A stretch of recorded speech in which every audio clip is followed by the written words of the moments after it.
Welcome to my new ব্লগে। তো আজকে 7 নম্বর ব্লগ। তো আজকে আলাদা আলাদা কন্টেন্ট নিয়ে আসার জন্য একটা কন্টেন্ট নিয়ে এসেছি তোমাদের জন্য। চলো আজকের তোমাদের রাজবাড়ি দেখাবো আজকে, চলো। সেই পুরানো দিনের রাজবাড়ি যেখানে রাজা রানীরা বাস করতো। আসুন।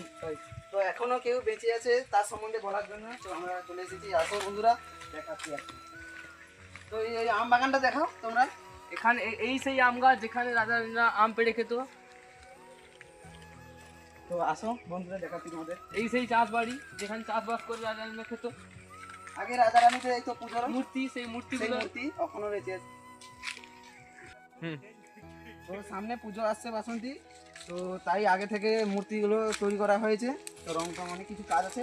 আসো তোমরা তাড়াতাড়ি। একটা আরো মূর্তি অনেক খুব কিছু দেখাবো। ঐতিহ্যপূর্ণ। তো সব কিছু দেখাবো এক এক করে, তো দেখতে থাকুন।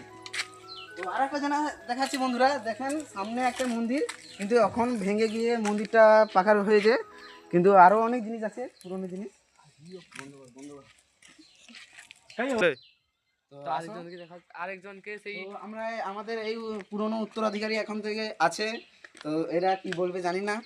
তো আচ্ছা দাদা, আমাদের কিছু বলুন ব্লকে আমাদের নতুন সম্বন্ধে। দুটো দাদা, তোমাদের এখানে পুজো কত বছর ধরে হচ্ছে? অনেক দিন থেকে হয়েছে, প্রায় 7-8 বছর, আরো বেশি তো কম নয়।